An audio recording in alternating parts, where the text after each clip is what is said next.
1949, George Orwell had a vision of the future. Today, that vision is still a best-selling novel. Avant le 11 septembre, Internet était vu comme un réseau libre sur lequel tout le monde pouvait s'exprimer, un formidable outil de liberté d'expression. Après le 11 septembre, on l'a vu comme un outil qui avait servi aux terroristes pour s'organiser, donc un média dangereux. Il est parfaitement normal qu'un État cherche à poursuivre, éventuellement condamner les auteurs d'infractions. En revanche, l'État n'a pas à surveiller l'ensemble des comportements des citoyens en dehors de toute enquête judiciaire. Maintenant, aux États-Unis, les services de renseignement peuvent intercepter vos communications quasiment sans intervention judiciaire.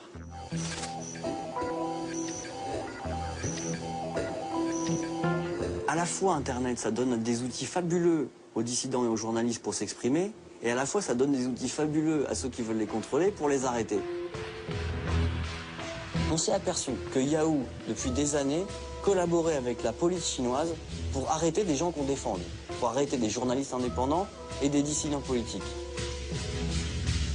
Les Chinois repèrent une adresse email suspecte. Quand ils voient que c'est une adresse Yahoo, ils disent voilà, donnez-nous accès à toutes les informations sur ce compte Internet.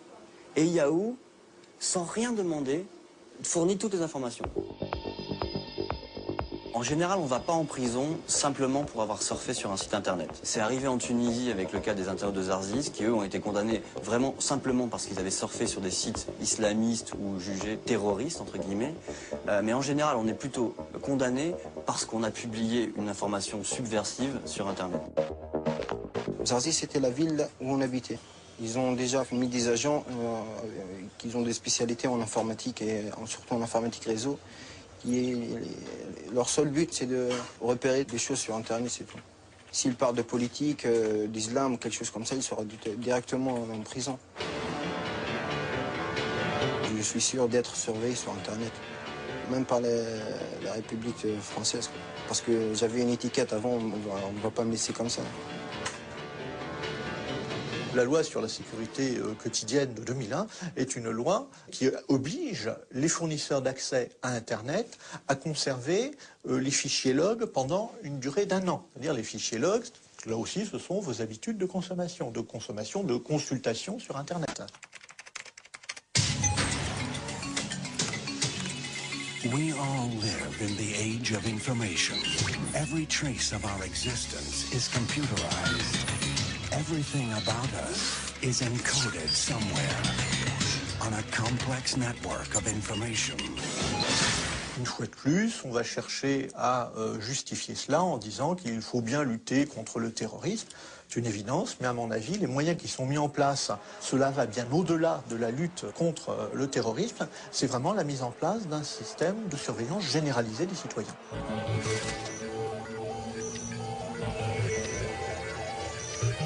Une mise en partage sur un réseau peer-to-peer, par essence, c'est l'ouverture à un public extrêmement large, et pas simplement à votre voisin de palier ou à votre cousine, du contenu de votre disque dur. Toute mise en partage illégale d'un fichier copié peut être détectée sur Internet.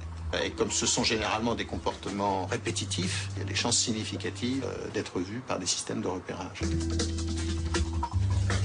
Techniquement, je laisse des traces. Ça, j'en suis parfaitement conscient. Je pense que je suis, de ce point de vue-là, détectable facilement. Il y a des experts pour ça. Nous avons des batteries de serveurs qui sont à l'écoute de ces réseaux de téléchargement. Ouais, commissaire, c'est la gendarmerie. Nous avons la capacité de détecter plusieurs centaines de milliers d'infractions par jour, si elles se produisent, évidemment. Fondamentalement, je ne me sens pas dans l'illégalité parce que la législation n'est pas très claire. Rien n'est fait pour... Il n'y a pas un moment donné où on vous dit stop, et je n'ai aucune idée de ce que je risque du fait de ce genre de pratique. L'anonymat des machines n'existe pas, c'est-à-dire une machine est identifiable par son adresse. L'anonymat des individus est garanti par les fournisseurs d'accès Internet. Et cet anonymat ne sera ouvert que dans des circonstances réglementaires et juridiques très particulières. ici, on a l'original qui est donné par le client. Et ici, on a les contenus qui sont trouvés sur Internet. Donc là, par rapport à l'original fourni par le client, on a ici une copie miroir qui a été retournée horizontalement. Ça permet de piéger les radars du pauvre. Nos radars, eux, sont capables de reconnaître ce type de contenu. On parle de milices du net, de police parallèle du net, ça n'est absolument pas le terme approprié. Il faut nous comparer aux radars automatisés le long du périphérique.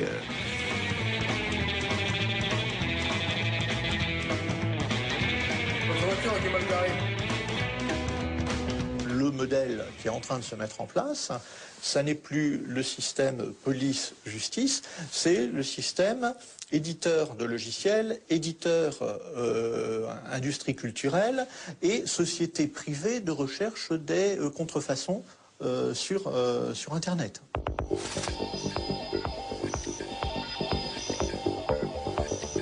Lorsqu'un utilisateur vide ses données, en fin de compte, il efface que la première lettre de son fichier et le fichier est toujours entièrement présent sur le disque dur.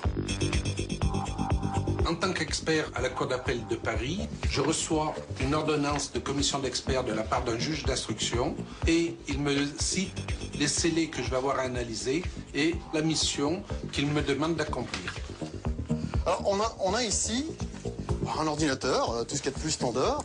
Vous constaterez qu'il y a une description effectivement du cas, hein, et j'ai même un scellé à la cire, donc c'est très traditionnel, mais c'est suffisant pour protéger l'intégrité de l'équipement.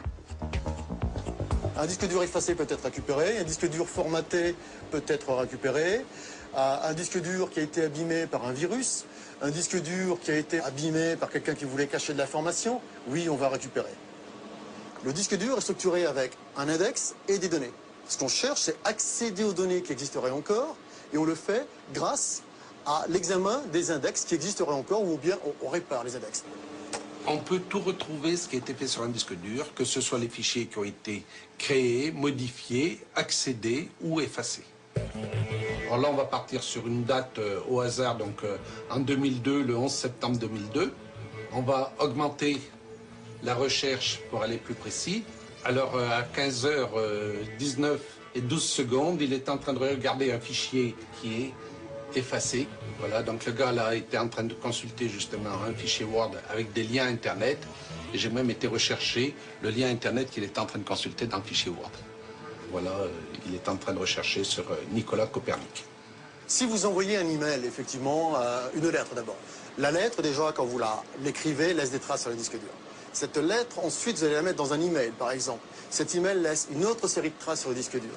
Vous envoyez ça avec votre messagerie. Il y aura même des traces qui seront sur des serveurs de messagerie sur Internet.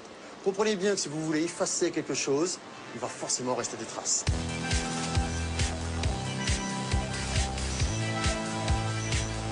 Lorsque l'on sauve sur Internet, eh bien, on va laisser tout un tas de traces qui, lorsqu'elles sont regroupées, peuvent permettre de savoir quels sont les goûts, les habitudes, la catégorie socio-professionnelle, les opinions politiques et religieuses des utilisateurs pour pouvoir ensuite leur communiquer de la publicité plus ciblée et vendre ses profils consommateurs. Les banquiers stockent de l'information privative sur vous et ils n'ont pas le droit de le faire et ils le font. Parce qu'ils font comme tout le monde. Ils ont votre dossier, donc pour le bon suivi du dossier, quand il sera transféré, ben on met une petite note sur, globalement, votre état de forme, si vous êtes plutôt quelqu'un de sympathique ou de désagréable, plutôt comme ci, plutôt comme ça. Et les dérives, on les aura de toute manière, et je ne vois pas comment on peut empêcher, simplement parce qu'on s'appuie sur des supports qui peuvent être réutilisés pour d'autres objectifs. It is no longer safe to transmit information. Phones, computers and satellites are all vulnerable. Sur l'Internet, on a les mêmes criminels que dans la réalité, si je puis dire, simplement le champ d'action est démultiplié. Les logiciels espions sont aujourd'hui disponibles sur Internet, donc les utilisateurs sont capables de prendre la main sur des machines d'autres particuliers. D'un simple clic, je vais pouvoir me connecter à la machine de la victime ici présente. Je tombe sur le bureau de l'utilisateur, je vois exactement ce qu'est en train de faire l'utilisateur, et là j'ai accès à toutes les données qui sont présentes sur le disque dur de la victime.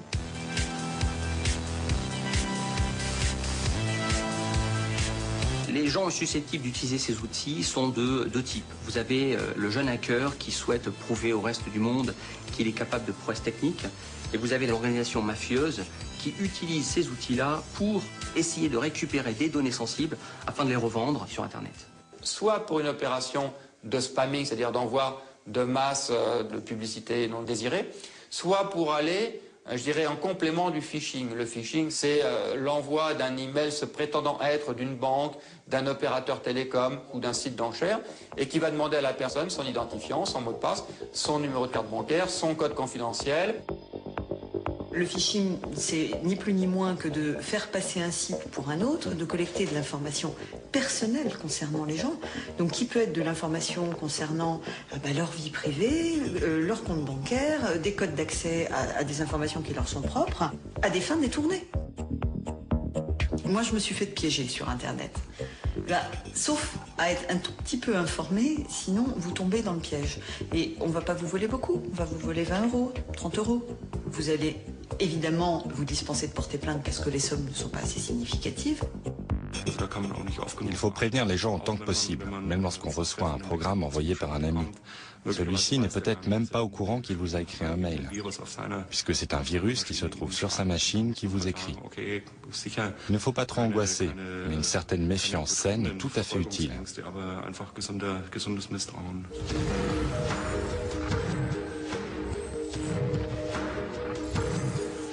Somebody's been trying to hack in and compromise my identity. You think somebody got my information off the internal network? Don't worry about this. I'll clean it up. Les cybercriminels ont effectivement constaté que c'était simple pratique, facile à dérouler puisqu'on peut le dérouler depuis n'importe quel pays dans le monde et que par conséquent c'était un outil qui était probablement bien plus efficace que d'aller cambrioler une banque avec un bas sur la tête et un revolver à la main. This is about robbing the bank, isn't it? You have to do whatever they want. I spent 20 years trying to protect this bank. How do you expect to get in and out of here? You design the software. You find me a way in. Beaucoup de procédures de phishing, d'auteurs de phishing, passent par des filières russes ou bulgares. Mais ça ne veut pas dire pour autant que ce sont ces pays ou des personnes, des nationaux de ces pays qui sont derrière. La délocalisation complexifie bien sûr l'action judiciaire. Dans des pays où des données personnelles sont beaucoup utilisées pour s'identifier, pour accéder aux services sociaux par exemple, comme en Amérique du Nord, ils ont tout de suite et très vite eu de gros problèmes de vol d'identité.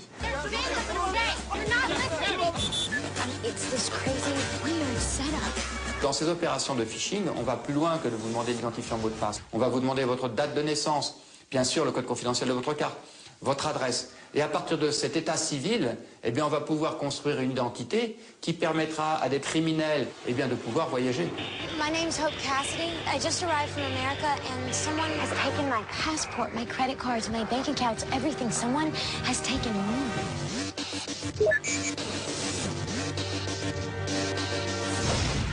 Tomorrow you will be charged for a double murder. Là où les choses deviennent relativement dangereuses, c'est qu'on a l'impression inconsciente que parce qu'on se trouve en informatique, c'est-à-dire dans un monde formé de 0 et de 1, de oui ou de non, que l'on va pouvoir poursuivre 100% des infractions qui sont commises.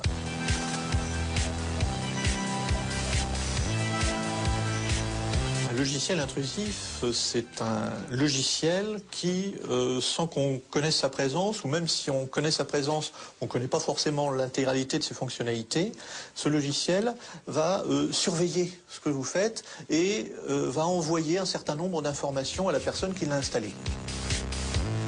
Par exemple, Google Search permet de faire une copie provisoire pendant un mois du contenu de tous les ordinateurs que j'utilise simplement pour pouvoir me permettre d'accéder au contenu de tous ces disques durs. Oui, on vous trace, mais vous êtes tracé partout. Vous allez chez Auchan, vous faites vos courses. Si vous avez la carte Auchan, ils tracent l'ensemble de vos courses. Vous allez recevoir des lettres vous proposant des promotions sur des produits qui correspondent à votre profil. Vous êtes suivi partout, partout, partout, partout. L'un des risques possibles, c'est que quelqu'un, par exemple un État, puisse chercher à distance sans même se connecter sur son ordinateur, il suffit de se connecter sur la copie qui se trouve chez Google pour recueillir un certain nombre d'informations. Pour moi, il y a un véritable danger démocratique. C'est pas comme ça qu'on fait dans une démocratie. Sur tous les sujets, on nous dit en gros, vous n'avez rien à cacher, donc vous devez être transparent. On a simplement une vie privée. Même quand on rentre dans une entreprise, on reste un citoyen. Les droits doivent s'appliquer à chacun d'entre nous. On doit avoir une forme de liberté, d'indépendance et d'autonomie.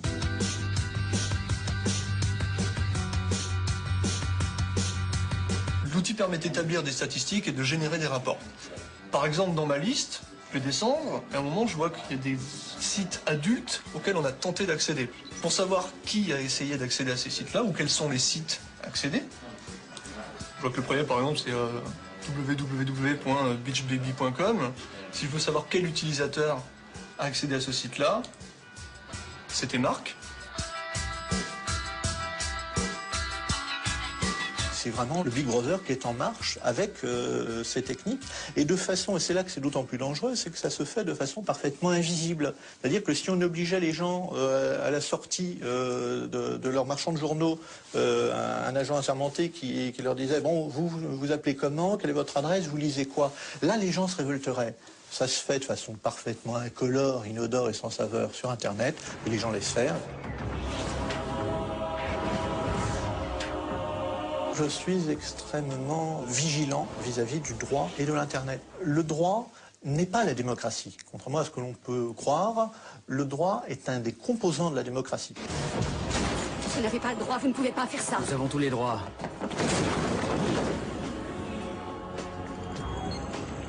C'est vrai, brûlez-le. Le plus bel état de droit que la Terre ait jamais porté, c'est l'Allemagne nazie. C'est-à-dire que le droit permet effectivement la démocratie, à condition d'ajouter quelque chose en plus, c'est sans doute quelque chose comme la liberté.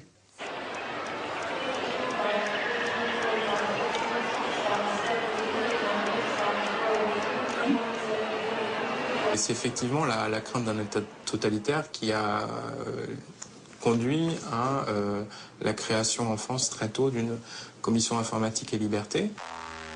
Les sociétés dites évoluées se disent aujourd'hui que les usages promis et permis par l'ensemble du développement technologique doivent être mis en place.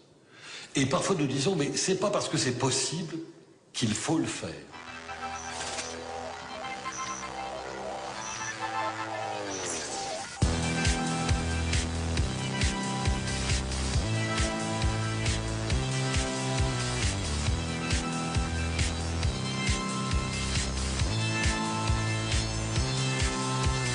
Le problème de toutes ces nouvelles technologies, c'est qu'elles sont à la fois banalisées, complexes et presque transparentes. C'est-à-dire que finalement, on a le sentiment qu'on n'est pas surveillé.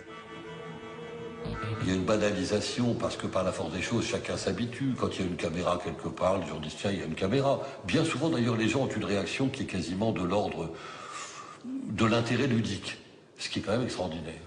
Mais je pense que la racine de tout cela se tient dans la jeunesse. C'est-à-dire qu'en réalité, on a une grosse difficulté, c'est que les jeunes générations, qui ont toujours connu, au fond, l'ordinateur dans leur vie, n'ont pas du tout la même préoccupation et la même vigilance à l'égard de ces questions.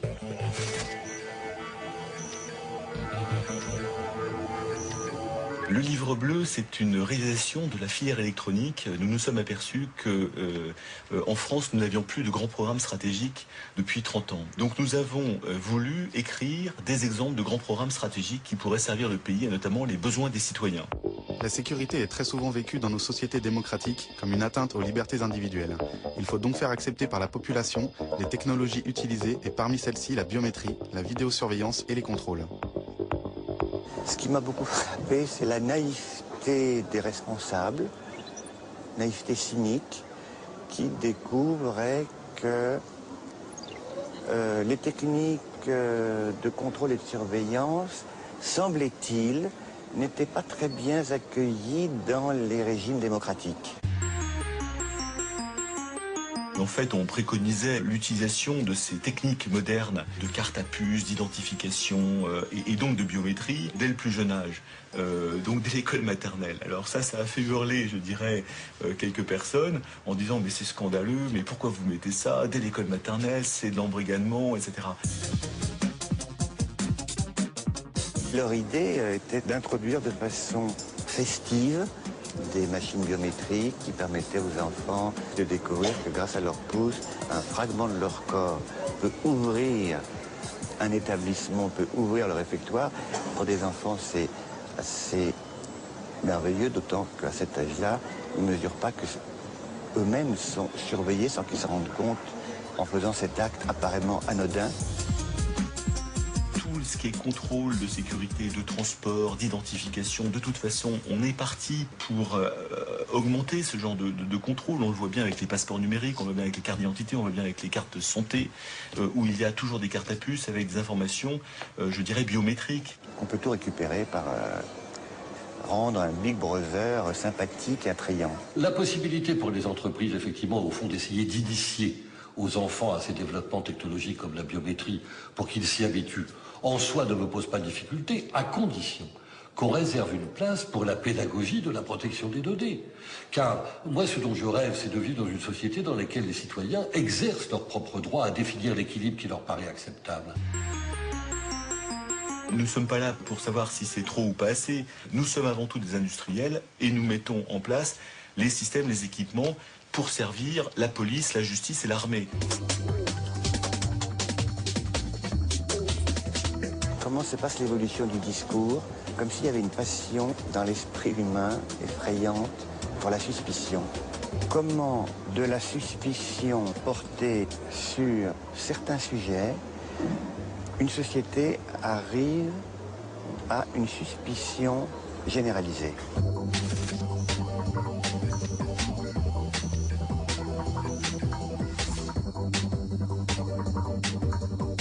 Le système biométrique nous permet d'avoir à la fois une sécurité de badgeage et un certain confort, puisqu'en fait c'est difficile de perdre sa main ou son doigt, alors qu'une carte magnétique ça se perd facilement. Nous, en tant que représentants du personnel, nous voulions une reconnaissance du temps effectué par les agents et la proposition qui a émané de notre direction en est arrivée à un système de flicage en fait. La sécurité n'est jamais très loin du flicage, puisqu'en fait à un moment il faut bien surveiller les gens. Alors cette surveillance on peut la percevoir de manière négative. En général, des gens qui n'ont rien à craindre la perçoivent de manière positive comme un supplément de sécurité. Dans beaucoup de petites entreprises, il y a très peu de moyens pour les salariés de réagir. On vous impose une nouvelle technologie, vous la refusez. On va vous expliquer que vous refusez de travailler, ou on va refuser, ou on va vous dire que finalement vous avez quelque chose à vous reprocher.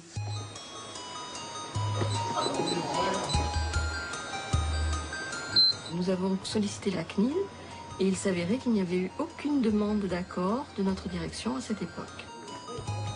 Il se trouve que la biométrie fait partie des exceptions dans la loi pour lesquelles il faut une autorisation de la CNIL. Alors le premier abus, ce sont toutes les sociétés ou collectivités locales ou autres établissements publics d'ailleurs, qui de temps en temps mettent en place des biométries sans avoir fait la procédure d'autorisation. La CNIL considérait que l'identification par l'empreinte digitale était quelque chose qu'on pouvait assimiler à une identification policière.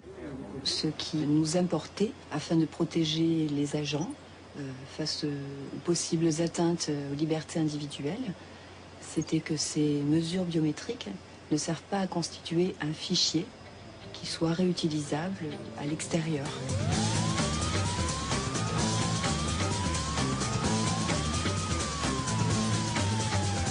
On a finalement transigé sur le contour de la main parce que ça n'était pas assimilable à l'empreinte digitale policière.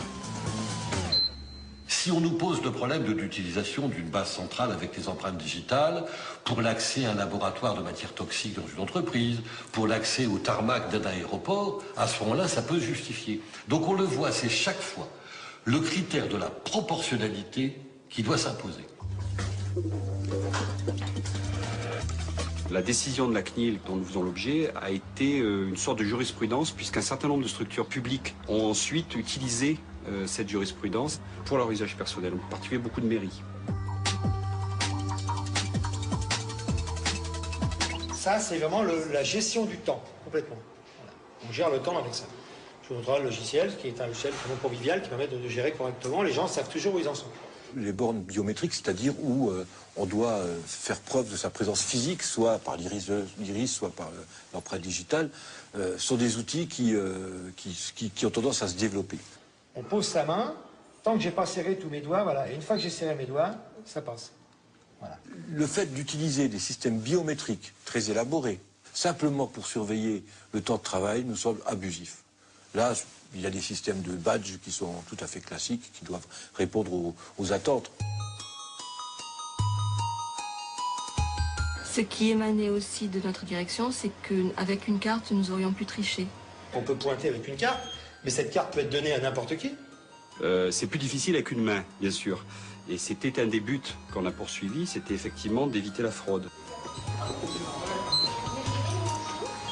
Le fait de dire à... vous êtes tous potentiellement des voleurs ou des gens qui abusent, c'est pas quelque chose de légitime, parce qu'on doit avoir confiance quand même à ses salariés. Quand les gens savent qu'il y a un certain contrôle, même s'il n'est pas effectué, ils font attention, un peu plus attention. Donc ici, l'intérêt de cette convivialité, il suffit de double-cliquer pour arriver dans la fiche de sa journée. On sait ses badges, on sait son arrivée, on sait s'ils ont eu des congés, c'est écrit. Tout ça, on l'écrit dedans. On veut tout surveiller la salariée, on veut surveiller à la fois ses comportements. Et donc effectivement, on est soupçonneux vis-à-vis de lui, on ne lui fait pas confiance. Quelqu'un qui arrivera à 8h tous les jours pour commencer à 8h30, au bout d'un moment, on peut lui poser la question, pourquoi vous arrivez une demi-heure en avance tous les jours?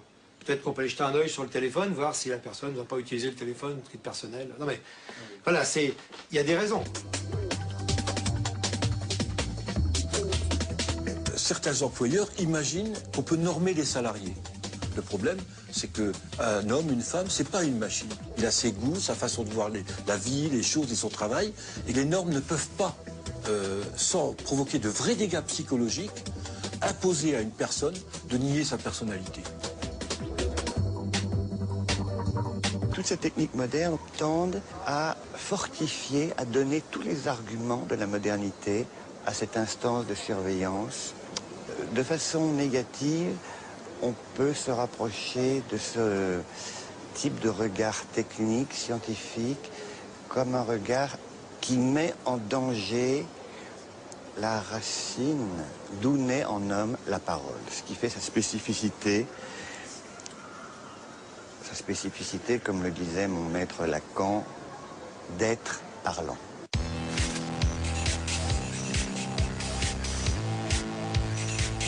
Genetics. What can it mean? The ability to perfect the physical and mental characteristics of every unborn child. Il y a un premier danger lié à la biométrie, c'est que les éléments biométriques ne sont pas révocables. C'est-à-dire en sécurité informatique, on ne peut pas changer d'empreinte digitale ou changer d'empreinte rétinienne comme on peut changer un mot de passe. 3, 2, 1... Too bad, you gotta die. Le fait qu'on parle beaucoup de police technique et scientifique, de criminalistique, dans les films, dans les séries, etc., donne des idées aux délinquants. Pour faire une empreinte digitale, on a besoin du couvercle d'une bouteille en plastique, de la colle ultra forte, une caméra numérique, ainsi que de la colle pour le bois et une colle spéciale qui n'abîme pas la peau.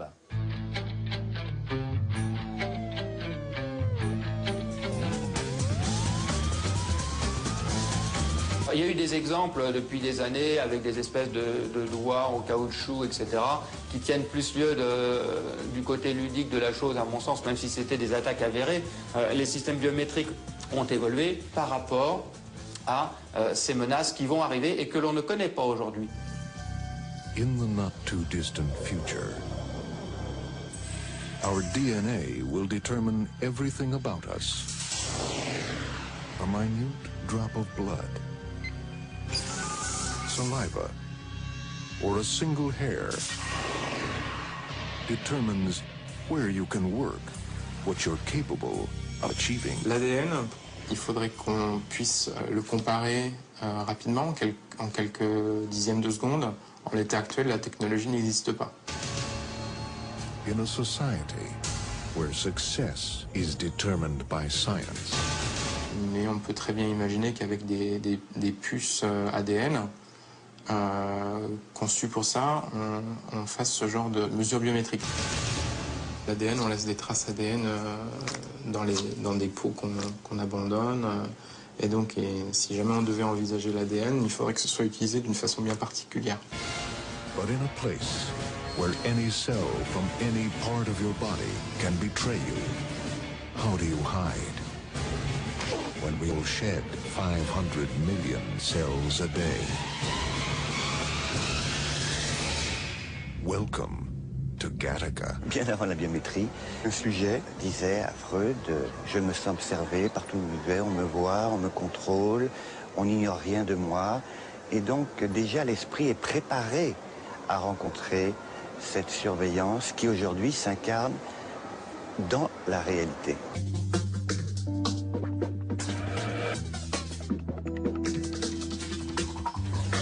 Le passeport électronique répond effectivement à une exigence de sécurité, ou en tout cas à la mise en place de normes de sécurité pour réduire les risques de falsification ou rendre plus difficile, voire impossible, une contrefaçon. Les éléments qui ont été intégrés sont bien sûr des éléments de sécurité physique, mais c'est aussi la puce électronique qui est désormais intégrée dans la couverture du passeport.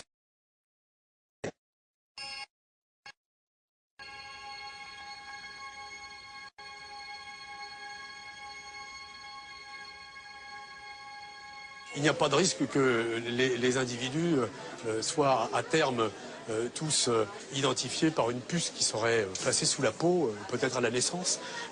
Tout ça relève un peu de la science-fiction.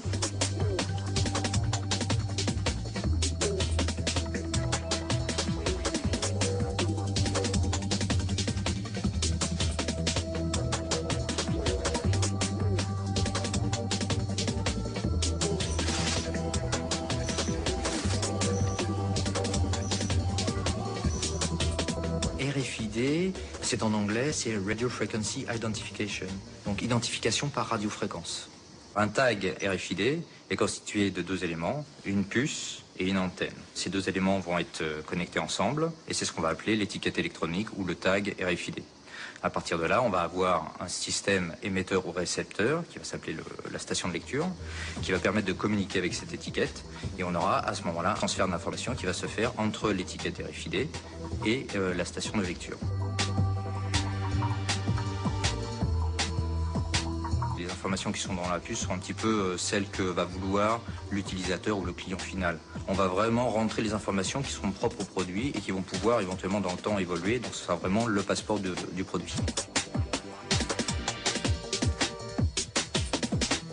On peut cacher les étiquettes RFID en les cousant dans la couture d'un vêtement. Elles peuvent aussi être dissimulées entre les couches de semelles de chaussures ou glissées entre les épaisseurs de carton des paquets d'emballage. Il est donc fort possible qu'il y ait une étiquette RFID sur quelque chose que l'on porte ou que l'on tient sans même qu'on ne le sache. Les applications RFID que l'on a depuis 10-15 ans sont sur des produits de luxe où là encore il y a un souci, je dirais, aussi de marquage et de contrefaçon.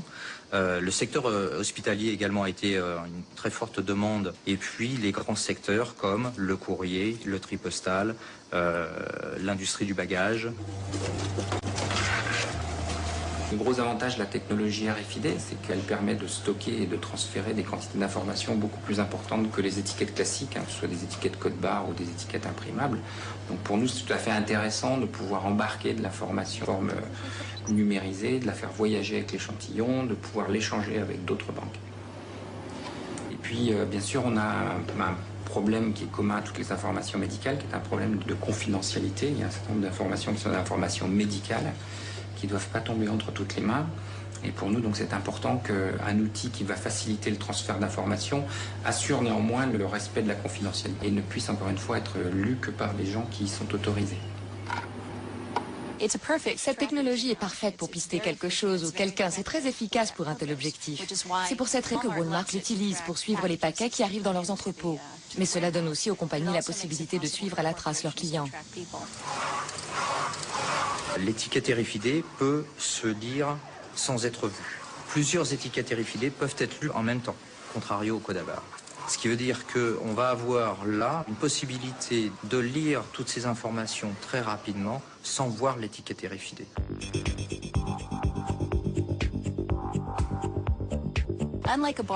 Aujourd'hui, votre canette de soda et la mienne ont le même code barre. Avec les étiquettes RFID, chaque canette aura son numéro individuel et unique. Pas un objet sur Terre n'aura le même numéro. Quand j'achète une paire de chaussures, on peut savoir que l'article 308-247 correspond à la chaussure droite de Catherine Albrecht, car elle l'a payée avec sa carte de crédit à telle date et à tel endroit. Dans l'avenir, je pourrais être pistée. Si l'un des lecteurs d'identification RFID lit ce numéro, on verra qu'il correspond à ma chaussure droite qui se trouvait à tel ou tel endroit. On saura ainsi qu'il y a de fortes chances que je portais bien cette chaussure à cet instant T.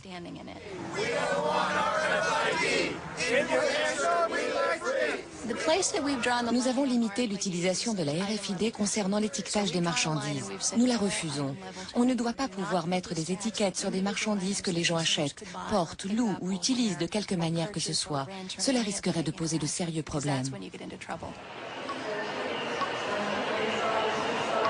Le problème, c'est la possibilité, effectivement, de doter des personnes de puces, je l'espère avec leur consentement. Et à ce moment-là, le problème qui se pose, c'est effectivement de savoir si nos concitoyens pensent qu'il est justifié, j'ai vu qu'en Espagne, par exemple, ça se faisait, de se faire implanter par une seringue une puce RFID pour entrer dans un club, un établissement quelconque.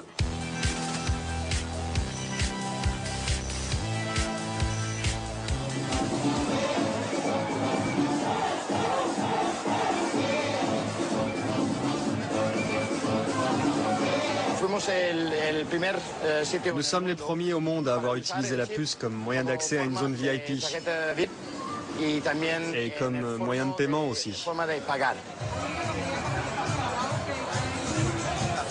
Je suis l'infirmière qui implante les puces ici dans la zone VIP de Barra Beach Club. J'ai implanté un peu plus de 90 personnes.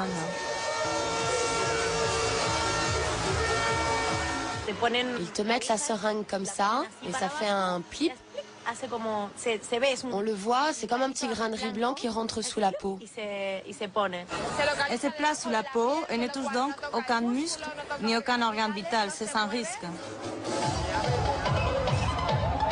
Là, il y a une sorte de piston. Une fois que l'aiguille est enfoncée sous la peau, on appuie sur le piston qui, grâce à un dispositif de sécurité, place la puce sous la peau de manière à ce qu'elle ne puisse pas remonter.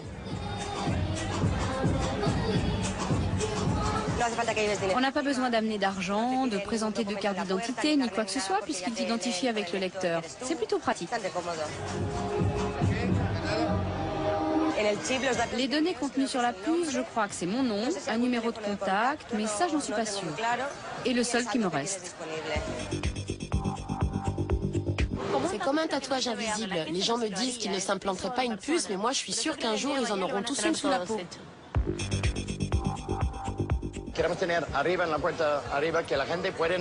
Nous allons bientôt installer un lecteur de puces devant la porte d'entrée du club pour que les clients puissent entrer et sortir tout seuls, comme s'ils étaient chez eux, sans avoir besoin de passer à chaque fois devant un portier.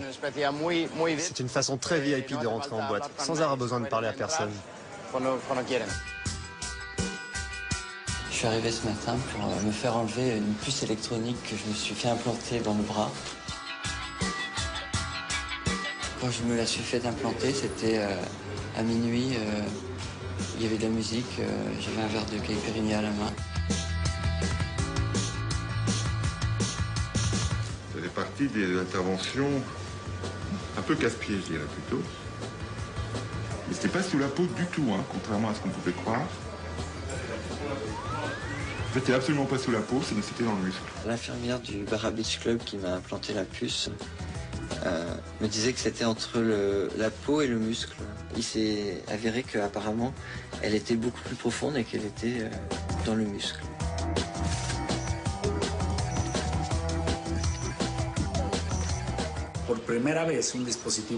Pour la première fois, un dispositif électronique peut être encapsulé et implanté dans le corps humain sans risque ni effet secondaire.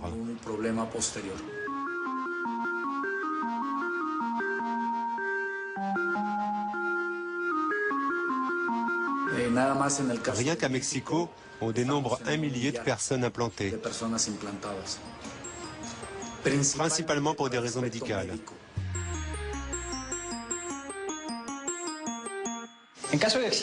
Si j'ai par exemple un accident, les urgences ou les médecins de l'hôpital qui m'accueillent ont juste à appuyer sur le bouton qui est ici pour récupérer automatiquement un numéro spécifique et unique de 16 chiffres. Relié à une base de données, ce numéro permet d'accéder aux données personnelles du patient, à son identité, comme son nom, son âge, son état de santé, ses antécédents, le type d'assurance dont il dispose, les données personnelles, qui prévenir en cas d'urgence.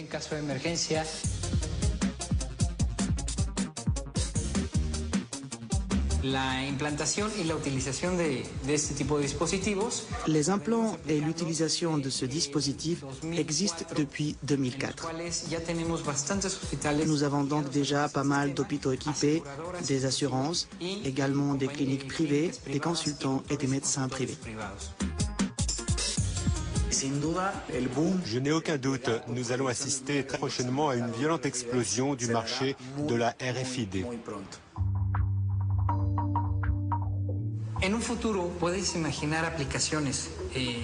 Dans le futur, et je parle d'un futur très proche, on peut imaginer des applications avec des puces qui contiendront toutes tes informations personnelles, ton passeport. À Mexico, par exemple, nous travaillons avec l'Institut fédéral électoral. La puce pourra servir à la fois de carte d'électeur, de carte de crédit.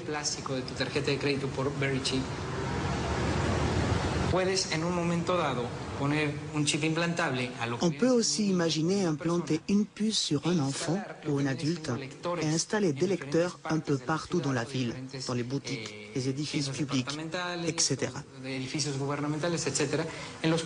Au moment où la personne implantée passera à proximité d'un de ces lecteurs, le dispositif détectera automatiquement sa présence, puis transmettra l'information à une base de données qui permettra de localiser la personne en temps réel.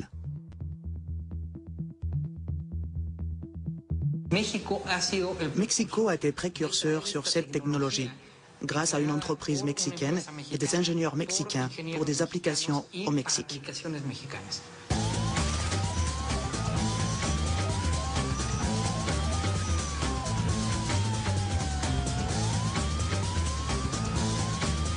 Pour localiser les membres de la famille qui pourraient être éventuellement victimes d'enlèvement.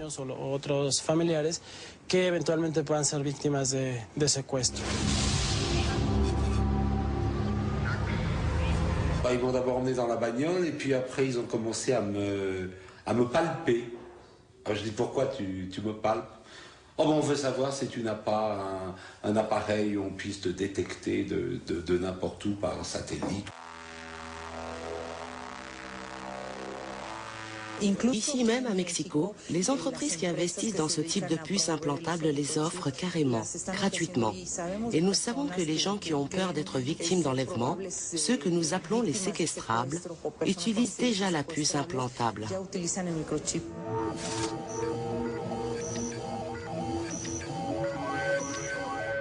La prochaine étape à court terme sera la combinaison de la technologie RFID et du GPS.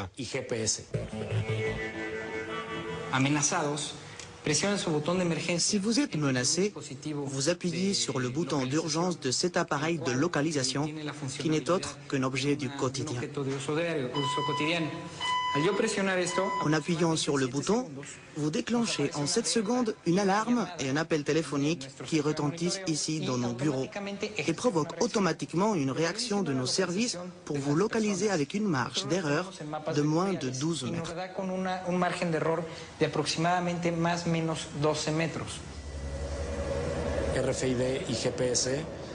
Le RFID et le GPS sont deux technologies qui ont déjà commencé à converger. À moyen terme, il y aura beaucoup plus de produits qui combineront ces deux technologies. Dans les années à venir, le développement du GPS et du RFID amènera de nouvelles applications qui répondront à de nouveaux besoins.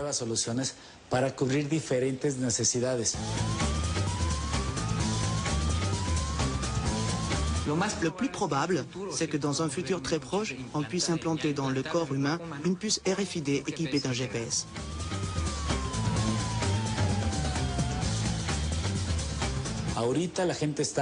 Pour l'instant, les gens utilisent cette technologie pour des raisons sécuritaires et de tranquillité. Mais je ne peux pas affirmer que ça ne changera pas, pourvu que nous ne connaissions jamais plus une situation comme celle de la Seconde Guerre mondiale, lorsque la technologie a été utilisée contre l'humanité. Si c'était le cas, cela pourrait recommencer, c'est une possibilité.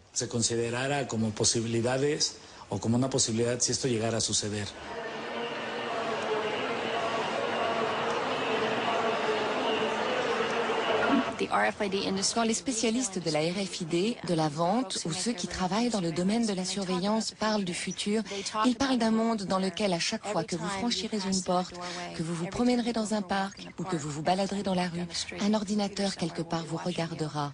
Il enregistrera chacun de vos mouvements et conservera des informations sur tout ce que vous portez et utilisez, jusqu'au point de connaître la taille et la couleur de vos sous-vêtements. Cette vision du futur que les partisans de la RFID nous imaginent me paraît effrayante. Dans ce futur, il n'y aura plus de confidentialité. Nos enfants grandiront sans même savoir ce qu'était l'intimité. Malheureusement, quand vous autorisez ce type de surveillance, alors ceux qui collectent l'information ont le pouvoir. En fin de compte, cela permet aux sociétés les plus influentes et aux gouvernements de pouvoir en abuser et de l'utiliser contre la population.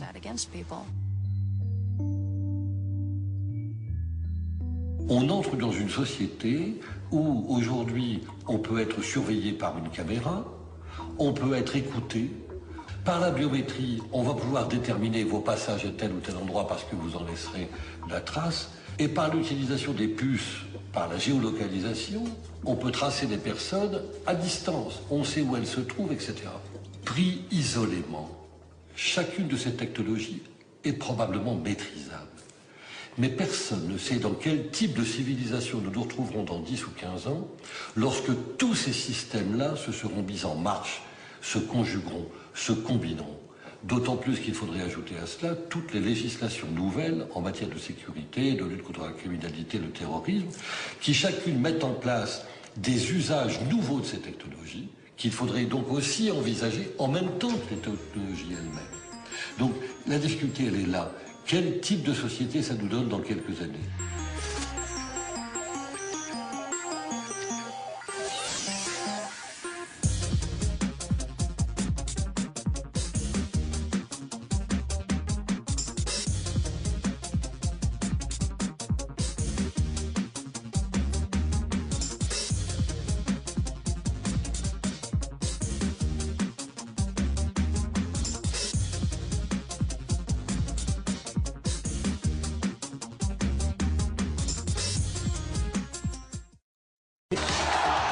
In 1949, George Orwell had a vision of the future. Today, that vision is still a best-selling novel. Avant le 11 septembre, Internet était vu comme un réseau libre sur lequel tout le monde pouvait s'exprimer, un formidable outil de liberté d'expression. Après le 11 septembre, on l'a vu comme un outil qui avait servi aux terroristes pour s'organiser, donc un média dangereux.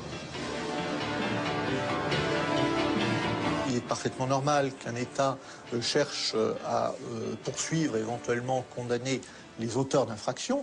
En revanche, l'État n'a pas à surveiller l'ensemble des comportements des citoyens en dehors de toute enquête judiciaire.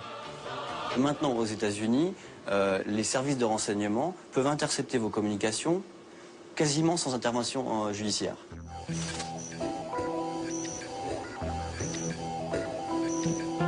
À la fois, Internet, ça donne des outils fabuleux aux dissidents et aux journalistes pour s'exprimer, et à la fois, ça donne des outils fabuleux à ceux qui veulent les contrôler pour les arrêter.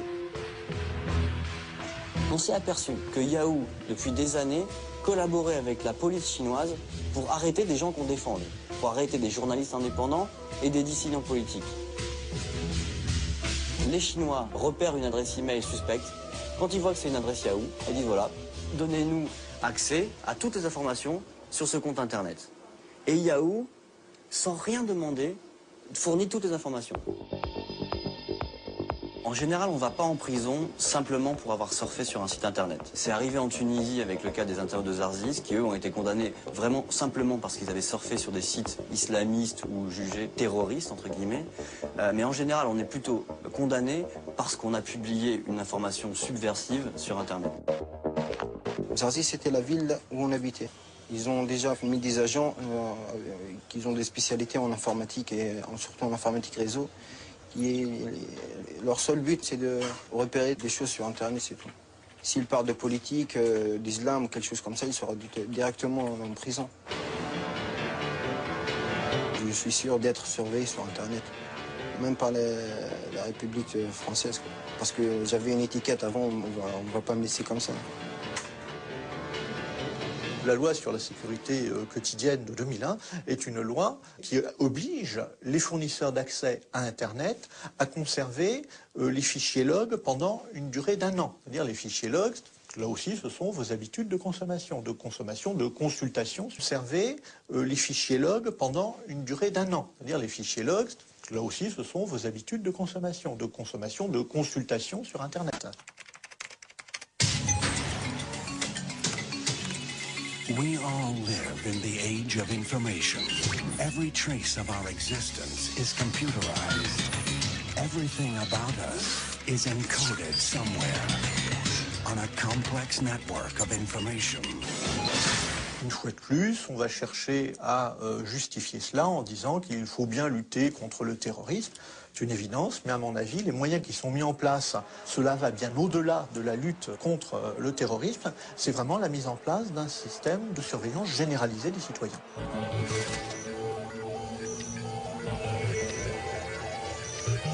Une mise en partage sur un réseau peer-to-peer, par essence, c'est l'ouverture à un public extrêmement large, et pas simplement à votre voisin de palier ou à votre cousine, du contenu de votre disque dur.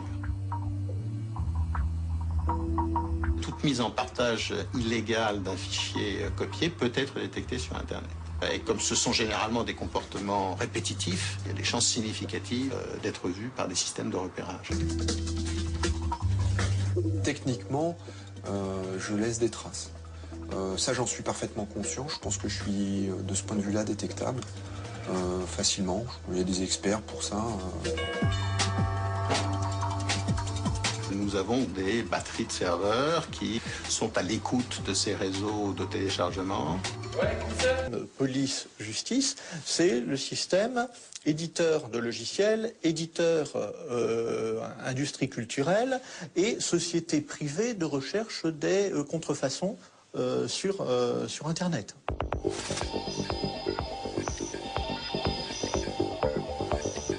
Lorsqu'un utilisateur vide ses données, en fin de compte, il efface que la première lettre de son fichier et le fichier est toujours entièrement présent sur le disque dur.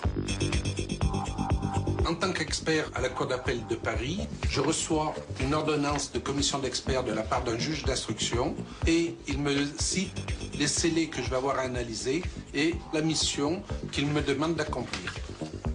Alors on a ici un ordinateur, tout ce qu'il y a de plus standard.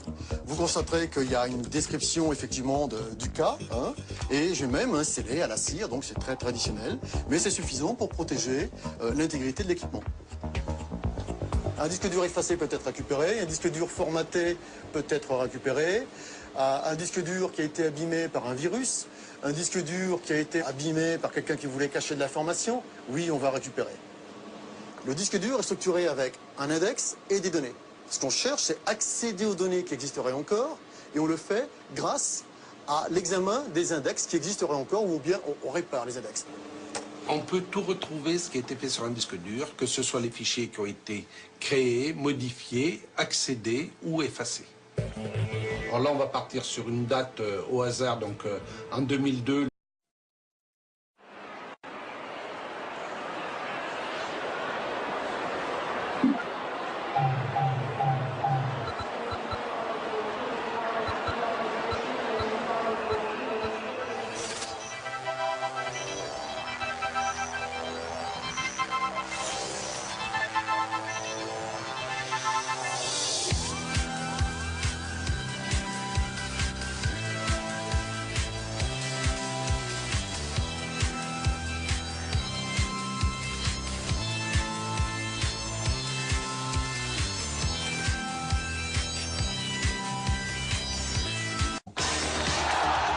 In 1949, George Orwell had a vision of the future.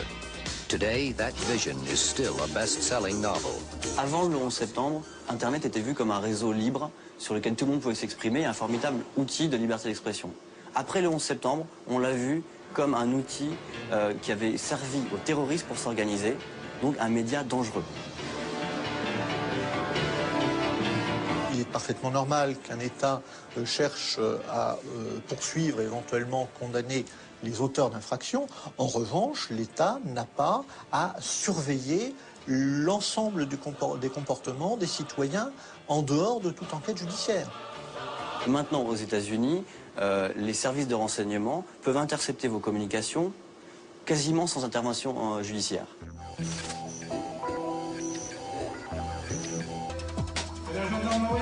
Nous avons la capacité de détecter plusieurs centaines de milliers d'infractions par jour, si elles se produisent, évidemment. Fondamentalement, je ne me sens pas dans l'illégalité parce que la législation n'est pas très claire. Rien n'est fait pour... Il n'y a pas un moment donné où on vous dit stop, et je n'ai aucune idée de ce que je risque du fait de ce genre de pratique. L'anonymat des machines n'existe pas, c'est-à-dire une machine est identifiable par son adresse. L'anonymat des individus est garanti par les fournisseurs d'accès Internet. Et cet anonymat ne sera ouvert que dans des circonstances réglementaires et juridiques très particulières. Ici, on a l'original qui est donné par le client, et ici, on a les contenus qui sont trouvés sur Internet. Donc là, par rapport à l'original fourni par le client, on a ici une copie miroir qui a été retournée horizontalement. Ça permet de piéger les radars du pauvre. Nos radars, eux, sont capables de reconnaître ce type de contenu. On parle de milice du net ou de police parallèle du net, ça n'est absolument pas le terme approprié. Il faut nous comparer aux radars automatisés le long du périphérique.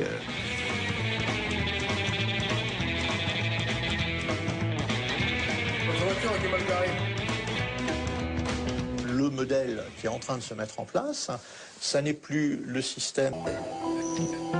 À la fois, Internet, ça donne des outils fabuleux aux dissidents et aux journalistes pour s'exprimer, et à la fois, ça donne des outils fabuleux à ceux qui veulent les contrôler pour les arrêter.